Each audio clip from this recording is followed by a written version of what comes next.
కడప జిల్లాలో కృత్రిమ యూరియా కొరతను సృష్టిస్తే చర్యలు తప్పవని జిల్లా collector Sridhar Cherukuri private fertilizers dealers ను హెచ్చరించారు.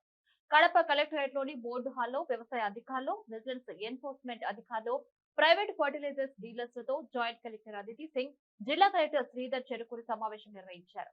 ఈ సందర్భంగా జిల్లా కలెక్టర్ మాట్లాడుతూ జిల్లాలోని దాదాపు 430 ప్రైవేట్ ఫర్టిలైజర్ షాపుల వద్ద యూరియా ఎరువుల ఎంఆర్పీ రేట్లతో కూడిన బ్యానర్లను ఏర్పాటు చేయాలన్నారు. రైతులు ఎరువుల కోసం ఇబ్బందులు పడకుండా ప్రభుత్వం చర్యలు తీసుకుందని, జిల్లా వ్యాప్తంగా యూరియా ఎరువులు పూర్తి స్థాయిలో అందుబాటులో ఉన్నాయని తెలిపారు. ఇక వ్యాపారులు కృత్రిమ కొరత సృష్టించి బ్లాక్ మార్కెట్ లో విక్రయిస్తే వారి లైసెన్సులను రద్దు చేస్తామని హెచ్చరించారు. కూడా మనకి ప్లాంటేషన్ జరుగుతుంటుంది. అయితే ఈ సంవత్సరం వర్షాలు బాగుండటం వల్ల, అదేవిధంగా మనకి కెనాల్స్ అన్నీ కూడా ముందుగా రావటం వల్ల ఒక 15 రోజుల ముందుగానే మనకి ఈ కేసీ కెనాల్ ప్రాంతంలో మనకి ప్లాంటేషన్ జరుగుతూ ఉంది. అయినా కానీ మనకి జిల్లాకి కావలసినటువంటి యూరియా ఏదైతే ఉందో అది పూర్తి స్థాయిలో అందుబాటులో ఉంది.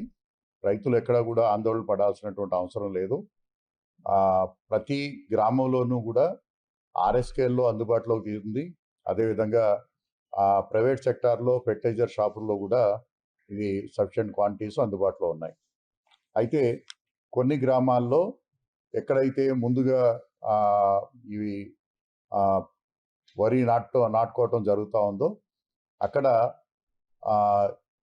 ఉన్నటువంటి ఆర్ఎస్కేలో కొంత ఒత్తిడి ఉన్నటువంటి మాట వాస్తవం. అంటే అక్కడ తొందరగా యూరియా అయిపోవటం, అదేవిధంగా మనకి వీటిలన్నింటినీ కూడా మానిటర్ చేయడానికి మన జిల్లా స్థాయిలో ఒక కంట్రోల్ రూమ్ పెట్టడం జరిగింది. కంట్రోల్ రూమ్లో వచ్చినటువంటి సమాచారం మేరకు వెంటనే ఎక్కడైతే ఆర్ఎస్కేలో ఈ యూరియా అందుబాటులో లేదో వెంటనే వితిన్ 24 hours to 48 hours అదనపు స్టాక్స్ కూడా పంపించడం జరుగుతుంది. అయితే ఈ అదనపు స్టాక్స్ కూడా ఎక్కడో అవసరం లేదు, అదే మండలంలో ఇంకొక ఆర్ఎస్కేలో అందుబాటులో ఉన్నాయి.